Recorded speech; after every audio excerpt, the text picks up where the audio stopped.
What's up, everybody? Welcome to Tones Overthinks It, the show where I think too much to make up for the people who don't think at all. And welcome to another edition of TLDR.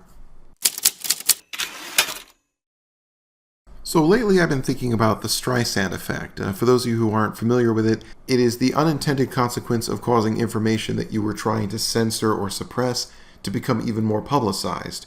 As the name would suggest, it did originate when actress and singer Barbra Streisand pretty much sued a photographer in an effort to censor or prevent the publication of a photograph of her home, only for that obscure photograph to actually get even more public attention as a result. So the effect exemplifies psychological reactance, where the desire to hide something instead makes its propagation more likely. Now, what does this have to do with frauditors? Well, I've noticed over the years that frauditors have a tendency to not take criticism very well. They are very reactionary when it comes to any kind of dissenting opinion. They'll go out of their way to rant about it, even attempt to silence it by filing copyright strikes or privacy strikes, pretty much abusing whatever power is within their reach to get that information taken down. The problem is, when they do this, it actually gains more attention. All one has to do is look at the many incidents where frauditors try to issue a copyright strike or a takedown against a channel, only for everybody to know they did it, for them to fail, and the video they were trying to silence getting even more views. The late great Schrodinger's cat demonstrated this point superbly when the frauditor NewsNow Patrick attempted to take down one of his videos, and upon his failure to do so, Schrodinger then made the video available to be mirrored by literally anyone with a channel. And thus this action came to be known as the PayPal Patty treatment. The thing of it is, in that incident, the only person that PayPal Patty had to blame was himself. Because if he had just said nothing, if he didn't bother going after Schrodinger or the video, people probably wouldn't remember it as much. Although in fairness, people don't remember him much today anyways. But my point still stands. Frauditors are their own worst enemy when it comes to bad publicity. Now, while I myself have been fortunate and have not been locked into any kind of copyright strike situation with a frauditor, I did receive multiple privacy strikes from a certain frauditor, Amagansett Press, aka Jason Gutterman, more so just to prove the point that they will issue said strikes if anyone dares to say his name, which is established to be public information and not private. Now, the video in particular, a comedic musical number, could have just come and gone if he had done nothing. Of course, he did do something. More people found out about it. More people mirrored it, causing even more privacy strikes, effectively causing him to take up all of his time into a long game of whack-a-mole. And now everyone says his name every chance they get, and the video itself is still available for viewing on my website, tonesoverthings.com, where you can never take it down. So once again, the frauditor's response ends up with the opposite results of what they wanted. And all it really does to their public image is shows that they're willing to go after people and be a bully. Which, let's be honest, we already knew that in the first place. They're already doing themselves a disservice by uploading the footage of themselves acting like complete and utter jackasses. It's even further exacerbated when people call them out for being jackasses that they throw a hissy fit and try to double down and defend it.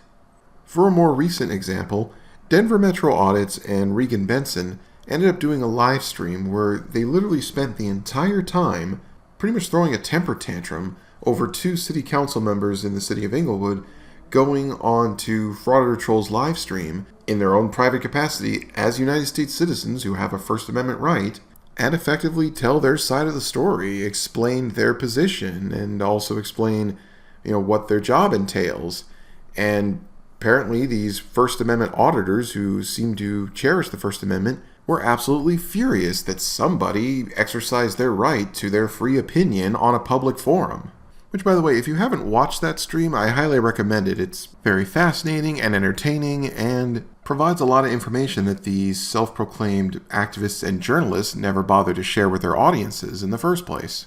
But getting back on point, in their ranting stream proclaiming to the world how butthurt they were, their biggest complaint was that so many people watched it and will now, see that they were effectively discredited or otherwise humiliated.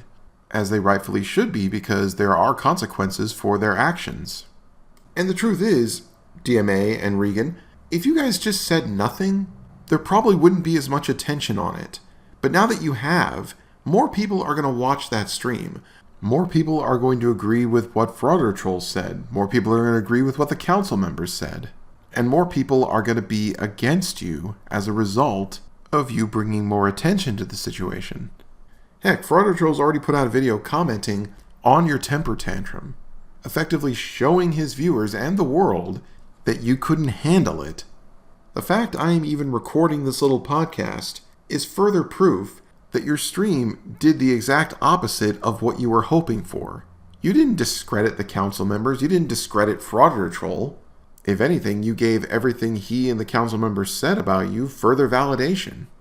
And there's something else that frauditors fail to consider. If you are so dead set in your beliefs, if you truly think you're right, then surely some random dork on the internet with his own opinion isn't going to change that. I mean, after all, shouldn't you guys be in the majority? Aren't you the ones who are righteous and virtuous and true? What I say in contrast to your arguments, or what I say about you personally, shouldn't matter to you at all. But by lashing out and acting the way that you have, you're actually acknowledging that what that other person is saying can threaten your argument because their position actually has merit. Now, before anyone asks, well, Tones, wouldn't that be the case the other way around? For channels like mine, our burden of proof as to whether or not what these people are doing is wrong is relatively small. I'm not here to sell you the idea that you can go out and do what you want and be free of consequences and you don't have to obey any kind of lawful authority. I'm just here to point and laugh when some stupid person thinks they can do it while having ridiculous amounts of confidence in themselves that they could pull it off, and then subsequently get their comeuppance. So if these people have to be incredibly protective and are easily triggered, makes me wonder, how confident are they?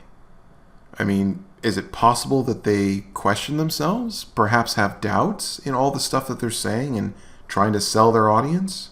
Maybe that's why they lash out like they do and are so desperate to silence any kind of dissent or opposition. They can't handle the truth and they're trying their best to stave off reality. And the sad truth is, the more they try to do this, the more apparent that reality is going to become. But then again, maybe I'm just overthinking it. Thanks for watching, everybody. If you like what you see here and you want to see even more in the future, please consider subscribing to my channel. Also, feel free to share your thoughts down in the comment section. I always love to read them. Till next time.